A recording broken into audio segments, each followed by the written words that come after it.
Assalamu alaikum. Welcome to this special live stream. I don't need to do any introduction to anybody who knows anything about China or is actually interested in anything related to really Southeast Asia to Sir Penza. He's actually very well known all over the internet, and lately he's become a bit of a sort of target for the Chinese Communist Party. So I thought it'd be brilliant to bring him on board and just have a sort of discussion about these online shills that we come across. Sure. I'm very happy to be here. So, like I mentioned to you previously, we have to look at how these sort of shills fit within the wider picture, where they actually are. Now, the first thing I think which is important to highlight is they're not special. So before, even though we're going to be giving attention to one particular shill today, I don't want him to, start to think there's something special, because when I've actually looked into this topic, and I actually got a proper researcher to look into this, right?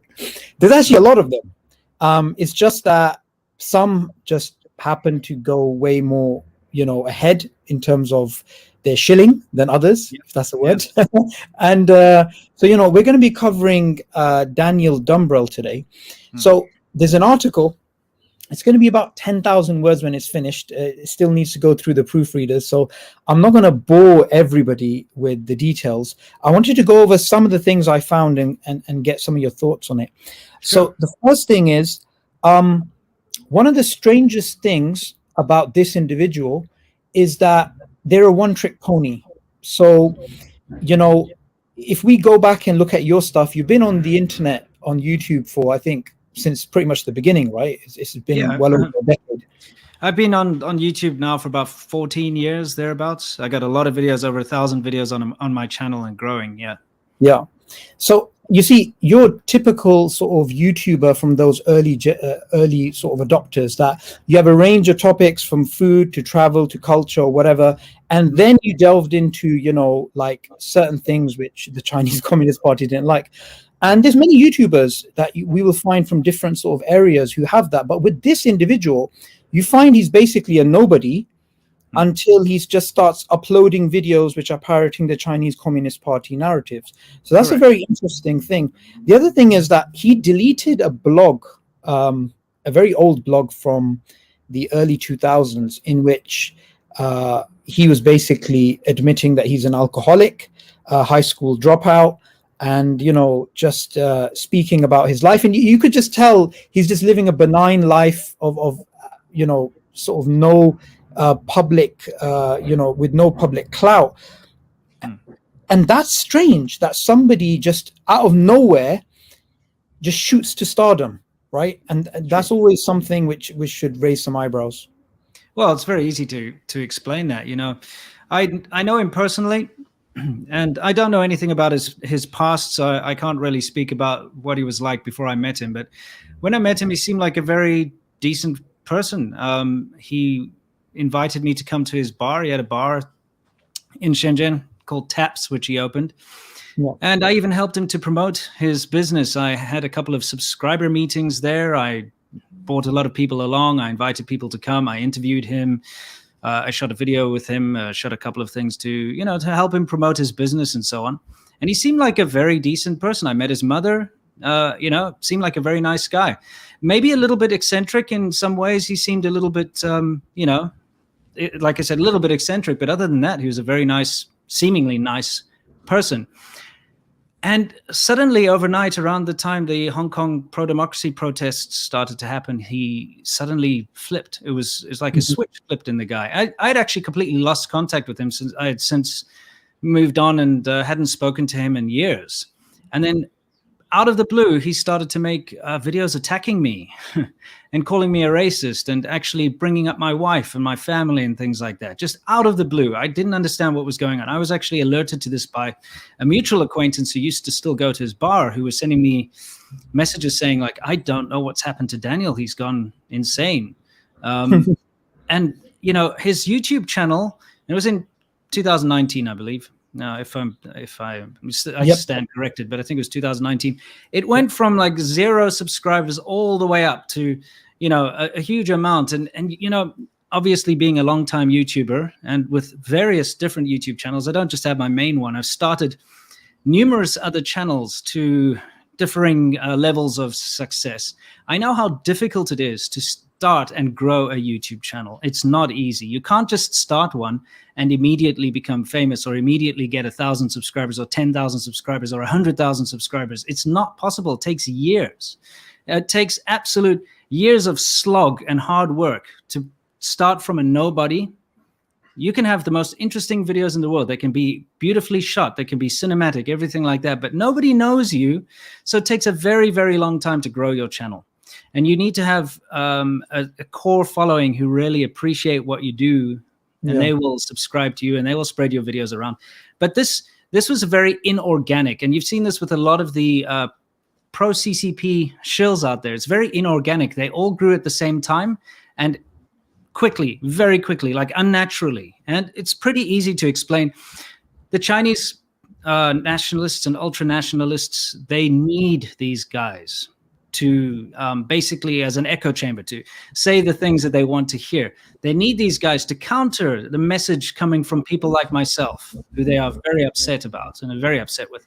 So what they do is they organize en masse to support these people. So when you've got someone who's willing to go and do a pro CCP, China is great, the Chinese government is great, the West is bad type videos, they will, and I've seen the actual discussions within the Chinese forums, they will organize to go and support this person. So they'll say, okay, get it, you know, everybody go and upvote him, leave a comment, subscribe to his channel. And of course, there's government directives for this as well. These guys are backed by the government. They've all been linked to working with the government and for CGTN and the big state outlets. So the government backing as well will put them out there. They put them on the Chinese social media, put them on blast. They get millions of views on Chinese social media. And then those people, in turn, that watch these, they go use a VPN and go and subscribe, etc., to their channels. So what you see is a coordinated effort to grow these channels unnaturally. And this actually gives these guys a lot of incentive to keep doing what they're doing. They realize that if they, you know, denigrate the West and praise China, they are guaranteed a following, a loyal following, and a quick, cheap, and easy following as well. Yeah, definitely. I think that's a good way of summarizing it. And what I found interesting was how he ended up on Chinese state TV, and he has no credentials. He's introduced like a political commentator. And the question that really comes to mind is, amongst the tens of thousands of Han Chinese qualified journalists, what is missing that Dumbrell can actually bring in that's an insight or some evidence which they don't have? And let's put him out of his misery. There is none. It's simply because he's a Westerner. Because he's a foreigner, yeah, that's it. So the other thing is, imagine if just down the road in Chinatown, London, right? Imagine if the BBC got Mr. Wu and asked him to just come and do an interview on BBC. Everybody would be like, why are you asking this random person who's a business owner in Chinatown to speak about the Uyghur genocide or whatever? And imagine Dominic Raab, the foreign minister, actually playing his video during a press conference. I mean, this is what we're talking about. Yeah, we're talking about this type of platform being given to someone who doesn't have the credentials, and there's no clear reason why that person should actually be in that position. The other thing which I found interesting is that in the research, we found that his business was actually promoted by, I've forgotten the name of the newspaper, but it's somewhere in this paper. It's state media. So state media actually promoted his business. Sure. And that's you know, you got to add the dots. Something's going on, right? Well, in order to run a business in China, you need to have ties to the government. There's no way around it. You need to have a lot of connections. You need to have, as a foreigner, a Chinese business partner as well to start up a company. So there's a lot of connections, a lot of what's called guanxi, which means, you know, connections with people and connections to the government. So, of course, especially someone with a lot of money like Daniel has a lot of connections. You know, he's a successful businessman in his own right. But in order to continue to be a successful businessman in China, and you know, I know this because I've spoken to him and I know the ins and outs, and I know the ins and outs of business in China. But in order to continue to be successful, you have to have more connections. And the more successful you get, the more connections you need, because the more of a spotlight that's put on you, the more there will be people there waiting to try and take advantage of you as a foreigner running a successful business, or try to undermine you, or competition, that kind of thing. So you need more and more and more connections with the government, and you need more protection. And so, of course, he's 100% tied to the government in his business dealings in some way, shape, or form. So that's without a doubt. But, you know, it was when he started with the anti-Hong Kong democracy videos, he got this huge amount of attention. And I think it's just his personality, because the guy's rich. He doesn't need to do this for money. It's not about money. He already has his business. He already has his money from back in Canada before he even came to China. He's doing it because he craves that attention. It's very straightforward, you know, and he loves being an authority on these topics because he is a pseudo-intellectual. He loves to sit there and talk in circles as if he really understands a problem. Unfortunately, it's just usually a bunch of psychobabble. But the Chinese audience doesn't understand that. They see what a seemingly very intelligent man talking about a topic, and they're like, yes, he agrees with us, so, you know, we're going to have to take his side. And here's the thing. Whenever they introduce him in the Chinese media, they always say, this Canadian says this, you know, because it's always about, oh, he's a foreigner. And this is the very unfortunate part about China, is they still have, for lack of a better word, white worship or foreign worship. And when a foreigner says something, you know, the Chinese populace and the Chinese people take it more seriously than if a fellow Chinese person says it, which is ridiculous. And that's why you can get someone like Daniel or any of these shills who none of them have any real proper credentials, as you say. You can be a complete bum, alcoholic piece of trash with no skills whatsoever, but because you're white, or because you're brown, or because you're a Canadian or a British person or whatever, you can suddenly be elevated to the level of expert, just like Daniel. He's put on state TV. He's blasted by the foreign ministry. You know, they put him out there. He is quoted in PLA-linked online magazines who are using him as an example of how successful propaganda is. You know, the Guancha website and stuff. They say, look at him as a good example for our external propaganda. That's how easy it is. You can become China famous overnight. All you need to do is praise the Chinese government and denigrate your own. That's it. That's it. And the saddest part about this entire saga is that, you know, he's using platforms like YouTube and Twitter, which is not only a crime in China, but he is implicitly encouraging others to do it. So obviously he's breaking the law. They know he's breaking the law, yet they allow it because obviously he's doing something productive for them. Now, in the research, what was interesting is that he actually churns out videos at the same time that the Chinese government is pushing out certain propaganda. So, for example, when they're speaking about Hong Kong, he's speaking about Hong Kong. When they're speaking about coronavirus, he's speaking about coronavirus. So what's interesting is the correlation between the narrative and how, in terms of timing and in terms of precision, how much they sort of dovetail. What's also interesting is when you look at vloggers, independent vloggers in China, who sometimes say things like, you know, the casualties in the skirmish with India weren't exactly being reported correctly, they get jailed. So it's just a very thin line that you need to cross before you get into trouble. But they trust him enough to put him on China's TV stations and doing all the rest. So there's a lot of trust. There's something else which is very interesting. Now, we can easily say he's a shill based upon the fact of what he says and when he says it and how he says it. But I think the most interesting part of the research was the things he doesn't say, right?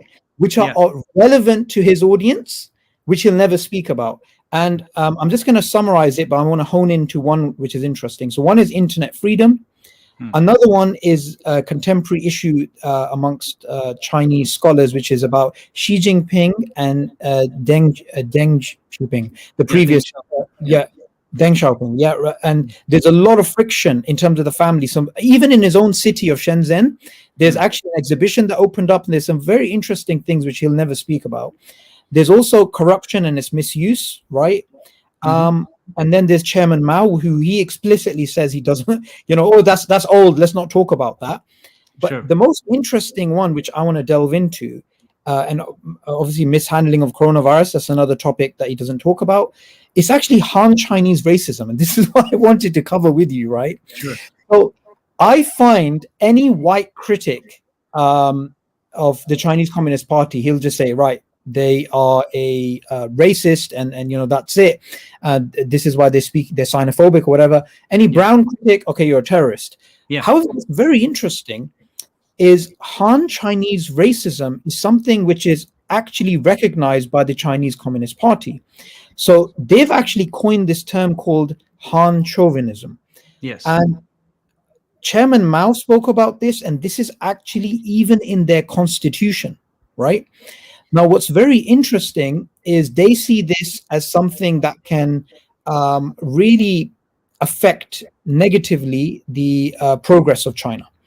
Now, the Han Chinese racism is something which is actually discussed in academic circles. And I'm just going to quote here directly from their constitution. It is necessary to combat big ethnic group chauvinism, mainly Han chauvinism, and combat local ethnic nationalistic chauvinism, right? So they know this is a huge, huge issue.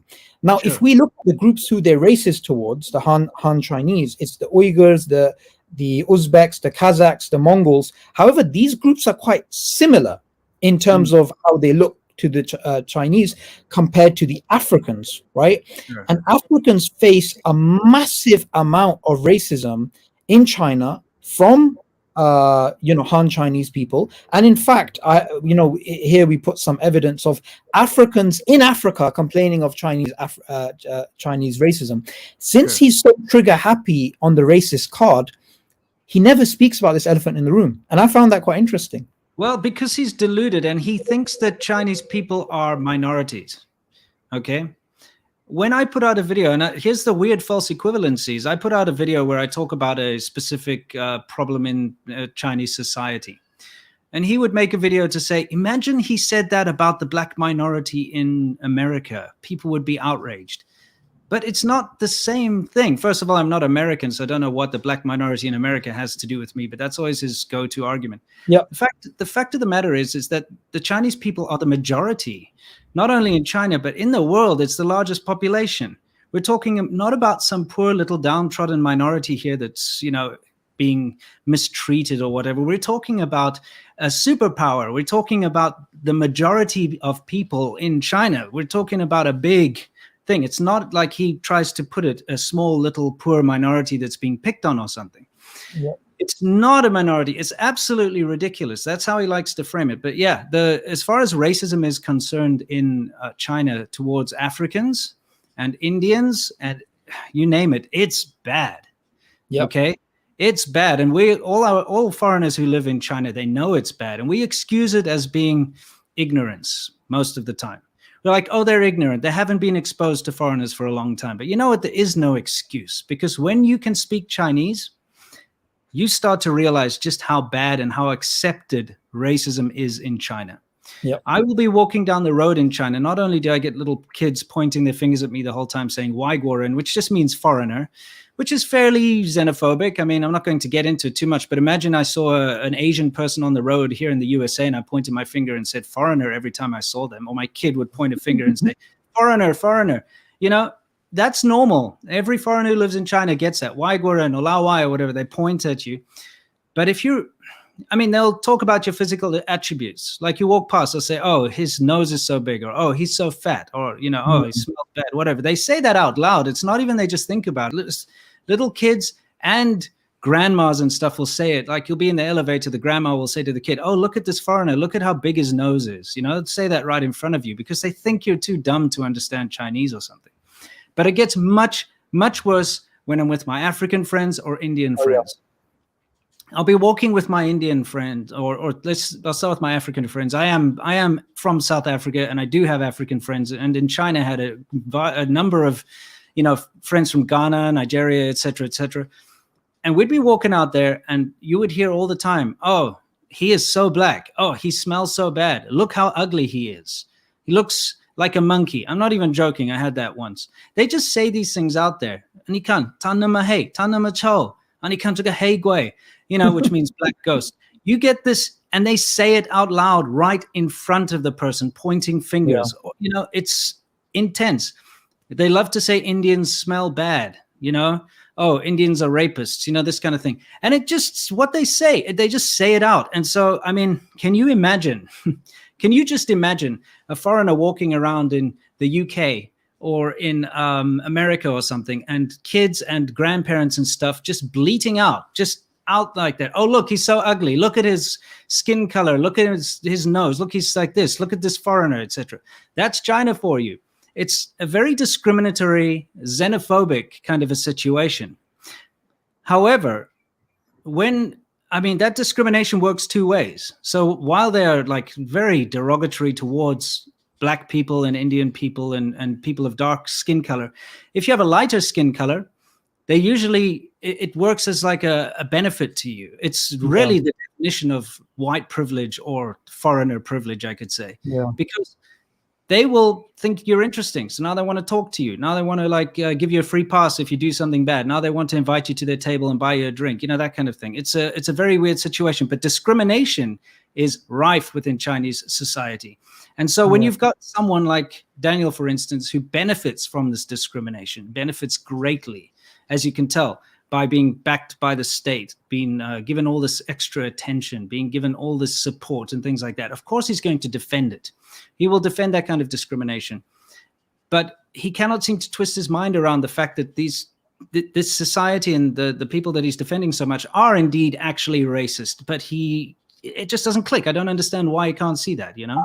I think he can. I think the issue is he doesn't want to bite the hand that feeds him, because, look, at the end of the day, from looking at him, he is a narcissist. He can't handle the slightest criticism. I was actually quite surprised at how much of a reaction and that's why I was enjoying it. Just on Twitter, if you give him a few tweets, you're literally rattling him for hours. And he made 3 videos. He's made 3 videos with me in it. Funnily enough, the first video in which I'm there wearing black clothes with a hat, which, by the way, amongst all my videos is one of the rare ones. He puts me in a video with ISIS and Al-Qaeda. He does another video with something else and something else, but he's refusing to have a discussion. So I think he craves the attention to the point that he doesn't understand how irrational he comes across. Does it not strike you as very strange that someone like him, who constantly goes on about how bad racism and white supremacy is and all that, why is he the first person to suddenly call you a terrorist just because of the way you dress and the color of your skin? You know, the funniest thing about this, right, is first he liked this tweet which some guy was calling me a terrorist. So I said, why did you like this? And rather than saying, here's why I liked it, he said, do you support ETIM? And so I said, I'm not going to answer the question till we're live. So he refused outright. Then he uploaded a video in which I'm there with ISIS, Al-Qaeda, and others, right? ETIM as well. And then I said, okay, so you called me a terrorist. Then you asked me whether I support ETIM. Then you put me in a video with ETIM and Al-Qaeda and ISIS. And then after this, he said, when did I call you a terrorist? I was actually thinking in my head, like, okay, do you know what? I know why he doesn't want to debate me, because in the debate, I'm going to rip him apart, because I'm going to tell him, give me evidence that I've ever supported any terrorist group. He was refusing. So I went onto Twitter and I said, okay, as a Muslim, I don't support ISIS, Al-Qaeda, or anyone linked to them, because they're un-Islamic, unethical barbarians. And anyone linked to them, like ETIM, Turkestan Islamic Party, or Islamic Movement of Uzbekistan, everybody is in the same boat as far as I'm concerned, or as far as any Muslim is concerned. So now we can have a discussion. Yet he refused to take off the video in which he's put me with Al-Qaeda and ISIS. Absolutely. And you know, I'm happy that video's up there so people can see, because I've been on YouTube for the last 11 years. I've consistently condemned all forms of violence or even breaking the law, right? Even in China, I wouldn't recommend people break the law. Yet he will call me a terrorist. He'll call you a white supremacist, which I found quite funny, because he took this clip of you where you were talking about real racism, and then he took the word real to mean no racism, and then he said this white supremacist is saying there's no racism in America. Like, this cut and paste is so bad. I just find it hard to believe it. Well, I mean, just like he put you in a video with ISIS and Al-Qaeda and all that, he put the Ku Klux Klan and, like, you know, racial lynchings and stuff in the same video as me to try and tie me to those things, which is absurd, since, once again, I'm not American. I don't know how I could ever have any ties to the Ku Klux Klan. you know. It's absurd that he tries to put these images together, but that's what he does. He's a master at straw man arguments and gaslighting. That's all he does, is he makes these false equivalencies and tries to, he will, you know, like for instance, there's another YouTuber who made a video which I thought was very good, and I promoted the guy's video.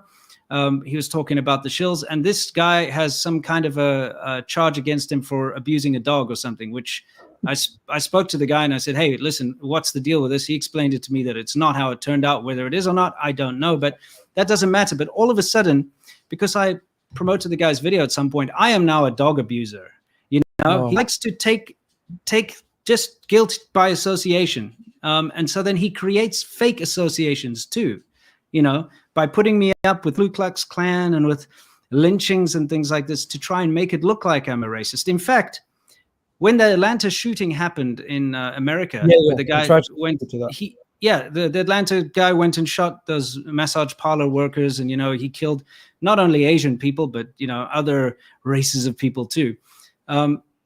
Daniel is behind this whole idea of trying to promote this false Facebook post, and whether he's actually part of creating that post or not, it's a different story. I know he's a part of a fantastical, crazy hate website that was set up about me, but you know, that's since been taken down. But he constantly posts material from that website. That's why I say he's a part of that. But on that hate website and on Daniel's Twitter, he tweeted out that I am responsible for these shootings because this guy made a post that sounds like he watches videos similar to what I put out. So he tried to make this false equivalency and tie me to the Atlanta shooters. Turns out it was a fake Facebook post, which was completely just, you know, generated, photoshopped. So it wasn't real in the first place. But he put out my full name and tied me to the shooter as if I was responsible. That's how bad he is. He's constantly trying to find a way to paint me and others, you know, as people that we're not. And he doesn't just go after people like me or you. He goes after human rights activists, pro-democracy activists, anyone that has some or other issue with the Chinese Communist Party. He is the Chinese Communist Party's number one Xinjiang genocide denier. He is their tool to be used. He is a running dog for the CCP. Absolutely. And, you know, you mentioned the KKK, and what I found interesting is in Africa, you know, and you mentioned your friend from Ghana as well. So in Africa, I found a columnist, this guy, what's his name again? Roxanne Adolfo, right? So he actually said that the racism of the Han Chinese towards the Africans is actually worse than the Ku Klux Klan, and actually said that as colonizers, they're going to be far worse than the Europeans and you know, the any other sort of like Westerners or whatever. What I found interesting is that in terms of the racism that, you know, we're talking about, it's not even equivalent, because when it comes to the type of racism that the Africans are facing in Africa and the racism that they're facing in China, it's to a degree that some of the Africans are saying actually the European racism is actually better. Maybe that's an exaggeration. Maybe they're just feeling this way because China's coming in with lots of money and is doing these things. But I did want to give you a thought experiment. Imagine if a Western nation was caught building a building for some African leaders, and then later on it was found that it was actually spying on them. There would be an international racism outrage. You know, it'd be like, oh my God, how is it possible? Look at these white people. They think black people can't think for themselves. Yet this is exactly what happened in Addis Ababa with the African Union building, which was bugged. Yet there wasn't a murmur of racism just because it was Chinese government against the Africans. Well, I'll tell you why the racism against Africans by Chinese is worse than the Western world, or you could say European racism, whatever you want to say, white racism against Africa. And it's very simple. And that is because when there is a racist incident that involves a Western country or a white person or something, it gets blasted on the news. It gets discussed by everyone. It gets taken apart. It gets condemned. It gets analyzed. You know, reparations happen. Like there'll be some new I don't know, thing you have to now do at work to make sure that this never happens again. Things happen. But when a racist incident happens in China against black people, like in Guangzhou, when they kicked everyone out, didn't allow them to stay in their apartments or stay in hotels, they had to sleep on the streets, Yeah. all that kind of thing. You know what? First of all, it not only doesn't get discussed or condemned in China, it actually is condoned. And the majority of the discussions you see online are in acceptance of what's being done. And they agree that this is a good thing that the government did, or they should do that. And like I said, it doesn't get discussed or condemned by anyone. China gets away with it. They do it, and then they condone it. And that's why it's worse, is because the Africans that I know, including myself, by the way, I am African. And when I was in China, I mean, I might not look like your typical African, but because my passport is an African passport, it's in the system that I'm an African. The police would come and check up on me all the time, knock on my door at midnight to check my papers. And none of my European counterparts, peers, people from America, people from Australia, New Zealand, Switzerland, anything, none of them got the same treatment. It's only because I had an African passport. And this is way before my YouTube fame. So it's not good to do with YouTube. You know? This discrimination is crazy within China, but it's encouraged, it's condoned, and never condemned. Have you noticed that? You never see the Chinese public or the Chinese government going out there and saying, these acts of racism were bad, we're going to reform this, we're going to change the way things work around here. No, it's just fine. But when it happens elsewhere in the world, they get to fall back on people. And that's the thing. When I was in China during those Guangzhou things and the things that were happening, my Chinese friends were trying to pull the usual thing that you would expect you could pull anywhere else in the world, which is to seek a higher up power to defend you. So, okay, you've been treated badly. You've had this massive racist thing happen to you. What do? You go to the police, right? Or you go to the courts, or you appeal to the government or whatever. But there's nothing that could be done in China. Nothing. You go to the police, they treat you worse or the same. You go to the court, you'll get deported is what's going to happen to you. No one's there to protect you. But it doesn't matter if you're a tourist or an illegal immigrant or a migrant or whatever in a European country. If you're treated badly in a racist way and you go to the police, you will be taken seriously. You know? If you go to the courts, you will be taken seriously. If someone, not only a racial slur, but refuses you entry into a hotel because of the color of your skin, that business will probably get shut down and investigated. Never mind the fact that there will be people to back you up. But imagine being in a country where you're being discriminated against and there's nothing you can do. There's no one you can talk to. There's no one to help you. There's no one to back you up. There's no lobbyist groups. There are no, anti-racist groups. There's no BLM. There's nothing like this to help you out. You're stuck. And that's the big difference, is racism is allowed to thrive in a country where it's condoned rather than combated. So that's where I'd say you could draw a clear line between the two forms of racism, between Chinese racism and Western racism, is that Western racism is taken seriously and dealt with. Chinese racism is never taken seriously and never dealt with. Absolutely.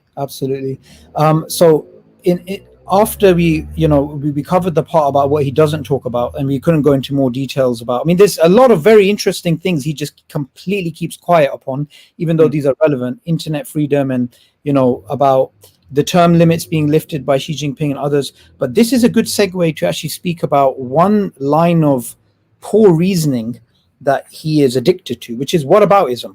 Yes. So what I've noticed is that everything the Chinese Communist Party does in terms of a defense mechanism, he mimics in the same way. So, for example, when I was watching this video, it was on Al Jazeera, where the Al Jazeera host is asking somebody in China, how can you do this to Muslims, XYZ? And the person replied back, well, at least we're not bombing them like Iraq. So standard whataboutism, right? Yeah. He does the same thing.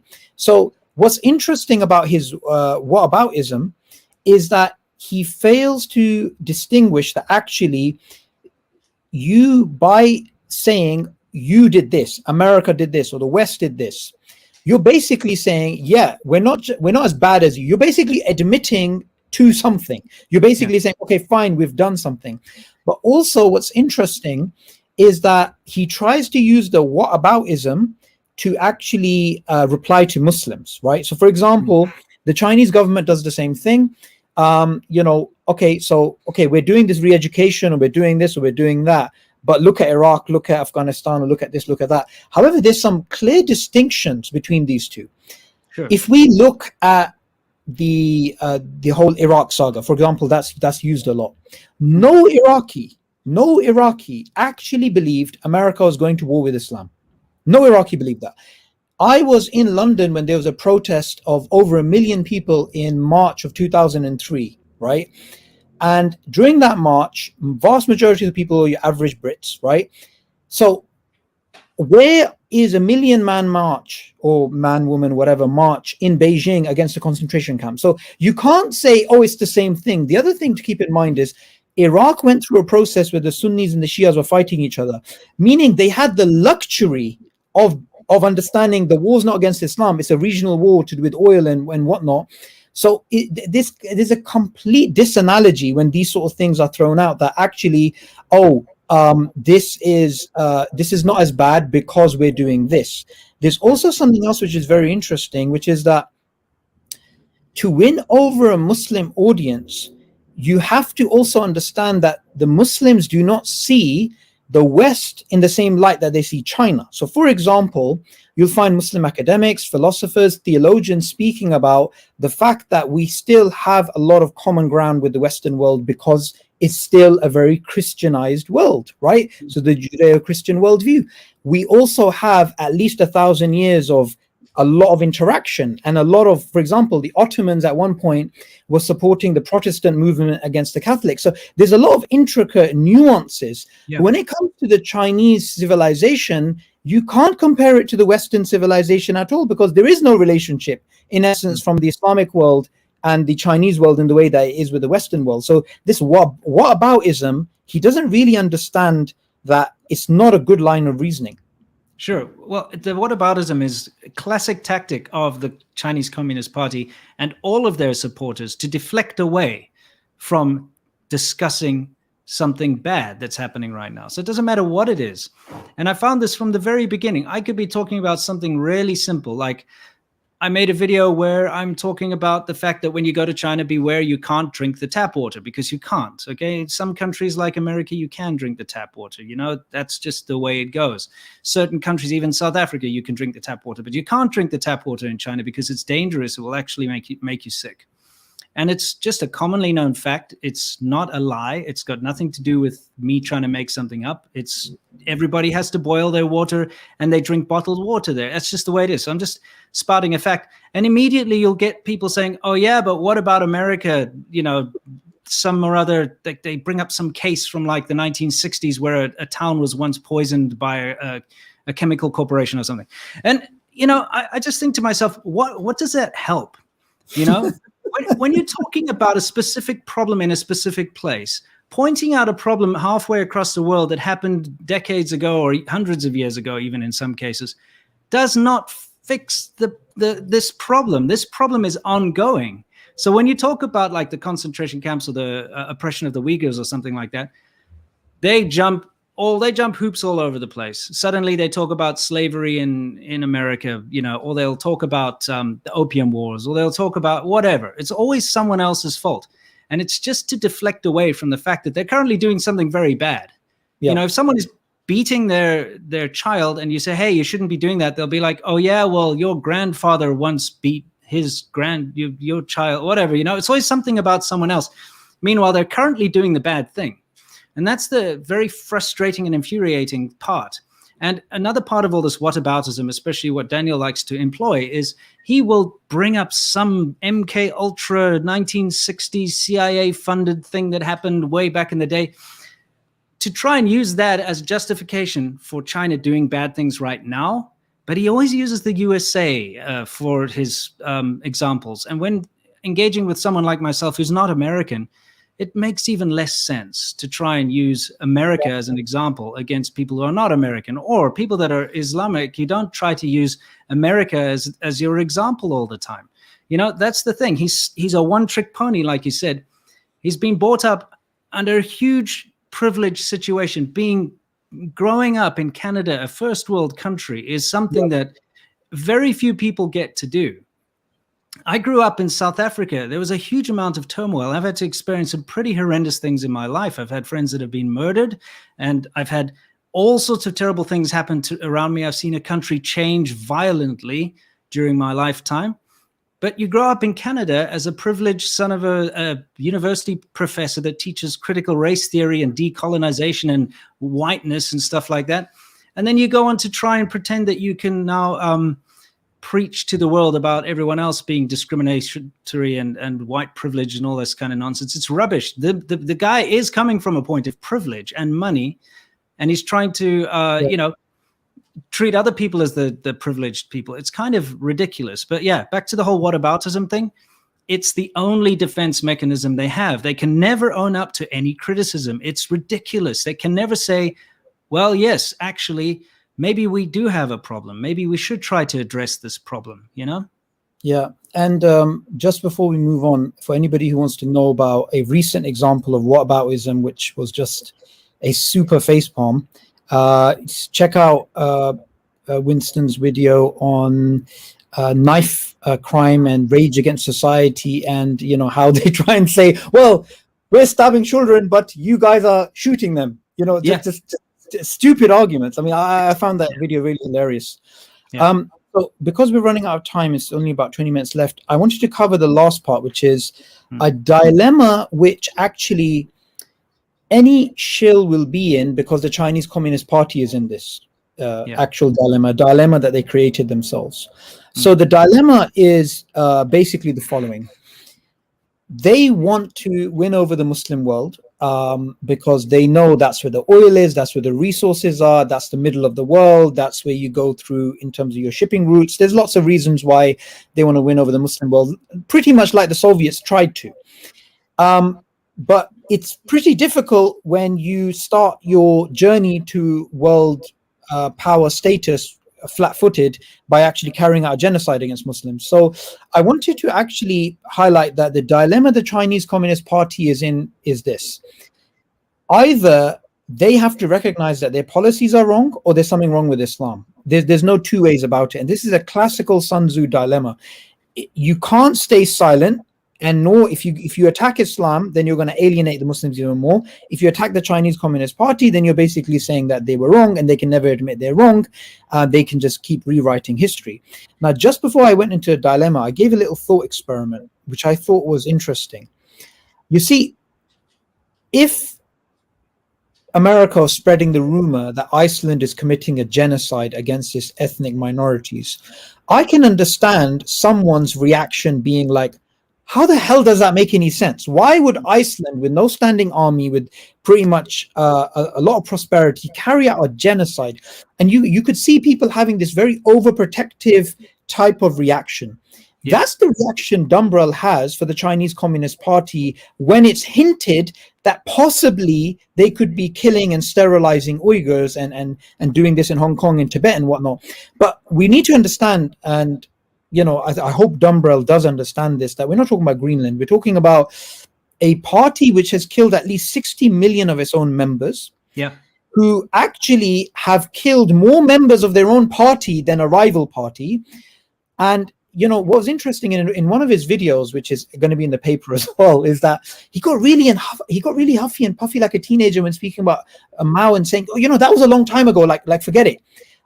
Actually, no, his pictures everywhere, his ideas are everywhere. Xi thought is based upon Mao's thought. So no, we are going to talk about Mao, because Mao was actually, it's like Thomas Jefferson. You can't just say, okay, forget him. American history has nothing to do with him. Mao is in the DNA of the Chinese Communist Party. You can't deny that. He started it. Yeah. He started it. Absolutely. So what's interesting here is that he finds it unbelievable that the Chinese Communist Party could be harming somebody, when if you just look at the history, I mean, it's just obvious what they would be doing. So recent history as well. Don't forget that the forced abortions and the one-child policy, the terrible things that have happened in very recent history, it's all documented. All Chinese people know about it. It's all out there. So the fact that the Chinese Communist Party has been capable of forcing late-term abortions all the way up to 8-9 months, doing these terrible things to families, Chinese families, going around the countryside doing this kind of thing. They do that. They've done it. It's been proven. So when someone accuses the Uyghur, them doing, forced abortions on the Uyghurs and stuff, you can say, well, that makes sense. They've done it before, Yeah, absolutely. And this is where an interesting part comes out, because obviously the Chinese Communist Party is committing oppression in many different areas, but the Uyghur issue is right at the forefront because of the size of it. Yeah. But what's interesting is that if we go back to the Manchu Empire, and this is obviously, Dumbrell can't say, oh, that's a CIA conspiracy or Western conspiracy, because this is, we're talking about before any of that. So we're talking about a very long time ago, before even the Republic of China. And what you find is that the Manchus were carrying out policies very similar to the Chinese Communist Party today. This is documented by academics. They were trying to make the region more Chinese. They were trying to get people to basically get away from Islam. So you find the same thing. There should be no surprise that what happened a long time ago is basically happening now. The other thing which I found interesting online is that there are some things which are so clear, nobody can basically deny them unless you are just willing to look ridiculous. So one of them is, in the Xinjiang region, the Chinese Communist Party decided to carry out 40 nuclear explosions between 1964 and 1996. And Scientific American says this about this, right? A few 100,000 people may have died as a result of the radiation from at least 40 nuclear explosions that were carried out between 1964 and 1996 in Xinjiang. Interestingly, in 2008, this is the Chinese state media, they actually gave out undisclosed subsidies to military personnel involved in the tests, meaning, just like the Soviets did in Kazakhstan and other countries did, they recognized they harmed their own citizens. Unsurprisingly, the Chinese Communist Party did not allow an independent investigation into the region and did not give a single penny to any of the Xinjiang residents in terms of the impact on the place. So this is something which is separate to the current genocide. Now, if he wants to say, I cannot believe it that the Chinese Communist Party can ever harm a Muslim or a Christian or a Falun Gong person or any person of faith, then we would simply ask, well, are you not aware of these nuclear tests? Are you not aware during the Cultural Revolution and the Great Leap Forward that it wasn't just the Han Chinese? The Han Chinese, in terms of the biggest numbers, they got the biggest, they took the biggest toll. However, Tibetans, Uyghurs, Kazakhs, Uzbeks, they got it during the Cultural Revolution and the Great Leap Forward. Many of them perished. So these are historical facts independent of the current genocide. So you can't say, I can't believe they would ever do something like this when the history shows something very different. The other thing which I tried to do in the article, I felt a bit wrong about doing this. What I did do actually, is not use the type of things which Dumbrell would dismiss out of hand. So what he would do is, to something like a report by a Western Amnesty International or whatever, he would simply say, oh, no, that's the propaganda, that's the West, that's this, that's that. I tried to establish the inconsistency between the Chinese Communist Party policies and Islam using the Chinese Communist Party documents themselves, even though that's methodologically not the most efficient way of doing things. So one of the most interesting things I found is that they admit, and this is state media, right? They admit that Islam has to be guided by them. So here we're talking about them saying we need to actually guide Islam towards socialist principles. They also talk about revising religious texts so that they're more in line with the modern world. So we can clearly see these are their documents. These aren't like Amnesty International, the organizations that he doesn't trust, who are saying things to the effect of, we're going to change Islam and we basically are going to not accept Islam the way it actually is. Hey, listen, when it comes to religious freedom in China, it's a whole different kettle of fish. The Communist Party does not respect religion in the slightest. In fact, in order to become a Communist Party member, you must swear to be atheist. You're not allowed. You are not allowed to be a member of the Communist Party if you have any sort of religious beliefs. All right. So when you join, it's part of when you join, and I know because I know people who've joined the Communist Party. It's in there. If you are caught practicing religion, you will be expelled from the Chinese Communist Party. On top of that, just Christians that I know, because I know a bunch of Christians in China, it's very, very, very frustrating and infuriating for them because they are not allowed to have an uncensored Bible. There's a specific Bible which takes away many parts of the Bible that don't go in line with the Communist Party. It's all been redacted. It's been censored.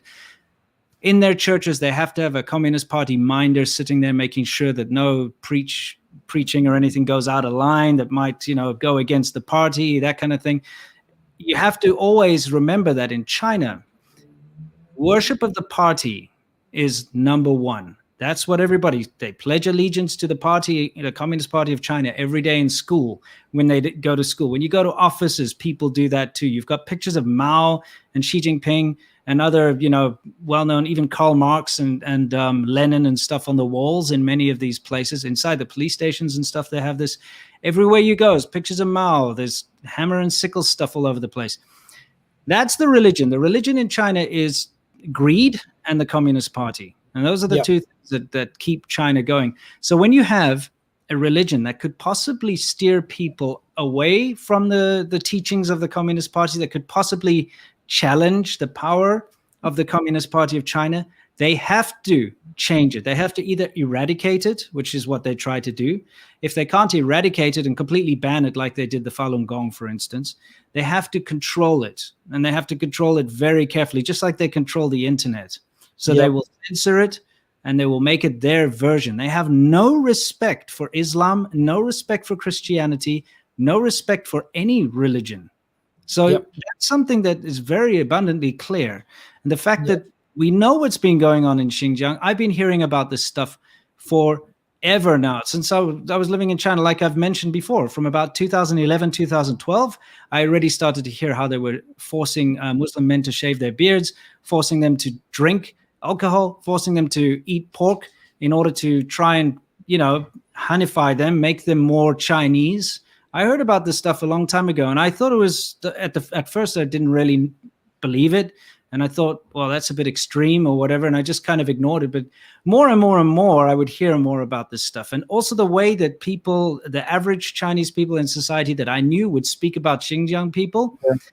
It was in a dehumanizing way. And it would always be like, oh, look, there's a Xinjiang you watch out. It's like if you see a Xinjiang child, they're a thief and a pickpocket. That's what I was told by all of my Han friends in the big cities.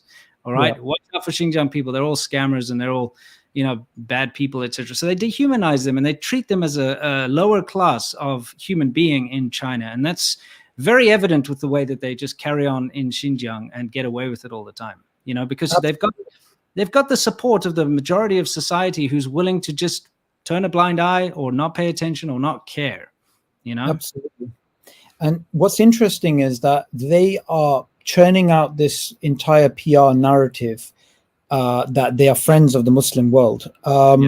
It was very interesting that on some of their Twitter accounts, you can see them retweeting Eid, retweeting Ramadan, and they're trying to win over the Muslim world. But if we look at some of the things that nobody can deny because they've said them themselves and we have evidence of this, they will have a very difficult time for the next century, which is supposed to be China's century, because you'll basically have an entire segment of the world, a quarter of the world's population, which is simply going to see you as hostile because they don't understand the Muslim mindset. The Muslim mindset is basically that regardless of your nationality or your race or whatever, we just see ourselves as one entire body. Now, what's interesting is when we go to the mosques, that obviously they've demolished mosques, they've forced Muslims to renounce Islam and all of this. However, there's some very interesting things. On the Eidgah Mosque, which is from about the 15th century, they've removed the inscription. The inscription is Bismillah ar-Rahman ar-Rahim, and this is the first sort of thing a Muslim says, and it's in the Quran repetitively. And what it basically says is, in the name of God, the most merciful, the repeatedly merciful. So they've removed that and they've stuck the Chinese flag above it. Now, you see, for Muslims, that's very symbolic. for somebody else of another faith group, I can understand if they don't understand what just happened. But that for us is actually blasphemous, that you remove the name of God from a mosque and you stick a godless flag above it. And they've done this throughout. And some of the mosques, and in the report, in the paper, there's actually a picture of this as well, a very clear picture of this. A mosque is not allowed to have any pictures. This is forbidden, right?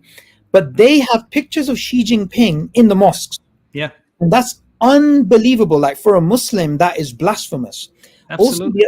Also, the other thing which is very interesting is that on state TV, they actually showed a picture of the Prophet Muhammad, peace be upon him, right? Now, any Muslim in any country, if that happens, they shouldn't riot, but they do. And they're going to protest on the minimum. They're going to do, on the minimum, just contact the TV channel and protest the government, lobby, whatever, vote the person out. However, there was not a murmur from Chinese Muslims. And the reason why is because they're so scared of the Chinese Communist Party that they are willing to basically not risk, being killed and their children being taken away and their wives being raped and, all these types of things. And in the same documentary, they actually said, this guy, Muhammad, they worship him. So they say that we worship the Prophet, peace be upon him, right? The problem here is, not only have you blasphemed against Islam on state TV, Islam's central message is that no human being and no part of creation should be worshipped except the transcendent creator, except God. So the very core of Islam, they've actually completely misrepresented it, and they've said something blasphemous apart from the image that they showed. Yet the Muslims all across the world, they don't know about this. So one thing which I really want to do, and I hope Daniel does accept the debate challenge, right? And I'm going to keep trying different tactics until hopefully he does, inshallah, right? I want to basically go onto his channel in front of his audience and actually show these images and say, do you condemn this? Do you condemn Chinese state TV with these blasphemous images? Do you actually do that? Also, the beer drinking competitions that they hold, right? Yeah. The forced marriages between Uyghur women and atheist Han men, which in Islam, a Muslim cannot marry an atheist. There's like no two ways about this. Interestingly, in the Xinjiang Uyghur Autonomous Region regulation on de-extremification law, the law itself, this isn't coming from Western media, this is the law itself. Article 9, Part 5, Article 9, Part 8, Article 9, Part 10. These are clear things which are challenging normative Islamic beliefs. You can't name your children Islamic names. You don't want the children to receive Islamic knowledge. The definition of extremism is so vague that the most basic thing can be labeled extremist. And also, apart from that, you can see that the entire literature that they have on de-extremification is basically to eradicate normative Islamic beliefs. We're not talking about extreme beliefs, normative Islamic beliefs. And what I really want to do is actually the entire Muslim world should know about these documents before they get deleted or before the Chinese start saying, oh, this is all fake news. This is actually their documents, because if they want to be a world power and a responsible world power, you can't start your entry onto the world stage by picking a fight with a religion followed by a quarter of humanity. That's the worst possible way to start off a sort of entry into the world. Yeah, well, what this shows is how the Chinese government, the CCP, have absolutely no respect for Islam, no respect for any religion, but specifically no respect for Islam, because not only are they willing to show a picture of the Prophet Muhammad, blessings and peace be upon him, on TV like that, but like you say, they blaspheme to say that people worship him. It's just accepted that they can do what they want. They're arrogant about the way they deal with the rest of the world. They're arrogant in the way that they treat other religious people and other cultures, because remember, it's called Zhongguo. That means, middle kingdom, middle country. They believe they're the center of the universe, the Chinese Communist Party. And they believe that everything else is just whatever. They don't need to care or respect about anyone else. And you can see this in the way that they do their diplomacy overseas and the way that they behave. They really have no respect for Islam, no respect for Christianity, no respect for other people's cultures. Yet we are all expected to respect their culture. You know, it's a one-way street with the Chinese Communist Party. The door only swings one way.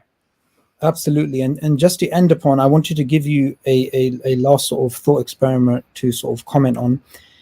You see, on 9/11, terrorism killed about 3,000 people, right? Yeah. America didn't decide to put the millions of Muslims within its borders in concentration camps and go through de-extremification. In fact, they took the most popular American Muslim, Muhammad Ali, on TV to say this is not our religion, and they had this entire campaign. So one of the things that Dumbrell does is he uses the terrorist attacks that have happened in Xinjiang, in China, to basically say that their policies are correct. But there's something very interesting, and again, it shows you how he's inconsistent. So the terrorist attacks that have taken place in China, from the stats that we have, is definitely less than what happened on 9/11, but obviously it's still, we have to condemn it with just as much force. However, that allows him, he believes the justification that the vocational training, which they've admitted is millions of people now, that vocational training can be applied to everybody, and their children are taken away, and they go through this, de-extremification and all of these things. And that's for a few hundred people who have been killed in terrorist attacks. However, let's now change the variables. A few hundred people have been killed in terrorist attacks. Therefore, millions of Muslims can be put into concentration camps and re-educated. But let's apply this to the Chinese Communist Party. The Chinese Communist Party has killed 60 million Chinese people, and Uyghurs and Tibetans and others. So the Chinese Communist Party, according to the same logic, should actually go through a de-extremification. They should actually be put in these vocational places. So if we're going to say a few hundred Muslims a few hundred people have died because of Muslim terrorism, well, I don't accept the term Muslim terror, but whatever they say, and all of the Muslim community should be re-educated, then what I really want to know is he going to be consistent and admit that the Chinese Communist Party needs to go through a overhaul in terms of its extremism problem, because it has killed so many people. And on top of that, they to this day do not teach that this mass killing and starvation that Mao and others were involved in actually happened. So they're not even admitting the problem. So I find this massive inconsistency in the way that he reasons about this problem of extremism, because Chinese Communist Party are also extremists. Yeah, they are. I've got to talk about this a little bit with you here. The excuse for what they're doing, like you rightly said, the excuse they use all the time is that there are these extremist attacks and these terrorist attacks that happened in Xinjiang and elsewhere. This is the reason why they believe it's okay to separate families, erase culture from people, forcefully sterilize people, make sure that they can't name their children, the names that they want to, freely practice their religion, etc., etc. It's always the same thing. Now, it's a very, very strange situation, because I've spoken to multiple of these people, not just Daniel Dumbrell. I've sent them private messages to ask them, what are they doing? Because all in one fell swoop, you suddenly see all of these Western shills going to Xinjiang to show how happy everyone is dancing, how the melons that they make there, the sweet melons, are so great. Oh, look at the Uyghur ice cream, all this nonsense. Okay, it's all a big, smoke and mirrors show. So I reached out to a couple of them and I said, do you actually realize that you're taking part in genocide denial? Is this really something that you are comfortable doing? And I got replies. I'm not going to mention their names, but the replies that I got from various of these people was, oh, it's very difficult to deal with, Muslim extremism. And every country has to deal with this in some way or the other. And China's just dealing with it in the way that it needs to deal with it, or the way it sees fit. Meanwhile, these exact same people condemn the actions of America and others in Iraq and so on. They go on the attack the entire time. Look how bad America is to bomb the Middle East. Look how bad the UK is to side with America. Look how bad this and that. When talking about like the so-called war on terror and all this stuff. They attack America like crazy, yet they defend China under the same pretense and the same premise. Yeah. So now China is going in for this cultural genocide and these vocational camps, and they are defending it by saying this is how China has to deal with Muslim extremism. Yet in the same breath, they condemn every other country that's ever had any kind of a reaction to some sort of a terrorist thing. Like, rightly so, you should not ever blame a people for a small group of extremists that do specific things. But that's the thing, is that they have such double standards that they actually defend China's behavior, where they will not defend any other behavior, you know? Yeah, absolutely. And just to end upon, this is something which maybe this is a bit of a simplification, but I found that, you know, when it comes to geopolitical maneuvering, you know, you have to be quite shrewd and quite smart the way you want to position yourself. So I'm trying to understand from the Chinese Communist Party's perspective, how on earth they're going to undo this damage in terms of the Muslim world with what they've done. So far, what I see is that they are simply trying to cover it up in the same way that, you know, a serial killer kills somebody, and because they're so insane, they just cover the person with 2-3 leaves and walk away. And they're just standing 5 meters away from the murder, and they're just like, oh, nothing to see here. Like, I'm actually finding it very hard to believe that such a big, powerful nation like China hasn't actually thought about the repercussions of what it's doing to the Uyghur people in terms of the effect on the entire Muslim world. I just wanted your thoughts on that. Well, you see this with multiple aspects of China. They don't have forward thinking. They tend to act now without thinking about the future. You can take the one-child policy as one of those. You know, it's really created a huge problem with the demographics in China. So what do? They realize, you know what, like, this is going to be bad. Let's quickly just implement a 2-child policy. That doesn't really work. And they realize, hang on, this is actually really bad. Let's just quickly implement a 3-child policy. You know, next, I mark my words, they're going to start offering money to people to have children, because no one's taking the bait. No one wants to have 3 kids because they've grown up in a situation of being an only child or only having one child, and it's difficult, and economically it's not feasible for them to have multiple children, etc. So they do something, and then later on try to fix it in a very shoddy way, if that makes sense. And so this is what's going on. They were getting away with what was going on in Xinjiang for so long because there was no international spotlight. Nobody was talking about it. Like I said, from 2011-12, I was hearing about this in China, but it wasn't really making the news anywhere, right? Yeah. This kind of stuff's been going on for so long, and they've just been getting away with it. Now, suddenly, just like with the COVID situation, you know, again, nothing to see here. We didn't do it. Oh, it actually comes from America, you know? That's what they're doing with the Uyghurs, is they've reached a point now where it's getting kind of difficult for them to deny what's going on. So first it was like, oh, it's not happening. Second, it's like, oh, it is happening, but all we're doing is, you know, having like vocational training so they can learn some skills, you know, that kind of thing. It's just excuse after excuse after excuse. And so they're just scrambling to do some damage control right now. They haven't thought about it. And I think they're going to see the repercussions of their bad actions in the near future. Yeah, I think that's a really good way of putting it. It's a consistent problem that they don't think forward. Yeah, they just don't. They just don't. All right. So I mean, I don't want to keep you longer than with our scheduled time, because I know you're super busy. Just did a live stream with Arsalan as well. Is there anything you want to say to a majority Muslim audience before we wrap up? Absolutely. You know, I'm a firm believer in religious freedom and freedom of expression, and to have your religious freedoms trampled on in China it's despicable, and no government, no country should be able to tell you what you should believe in and how you should practice your beliefs. And I think that it's time that China realizes that what they're doing is very, very wrong. Thank you for that, Winston. And for everybody watching, please do check out his channel below if you haven't already. If you haven't already, you've probably been living under a rock, but no worries, you can go check it out. And some very interesting stuff, you know, on there, in a lot more detail than what we've actually discussed here. So from both of us, you know, it's good night. Well, I think it's the middle of the day in America. Assalamu alaikum wa rahmatullahi wa barakatuh.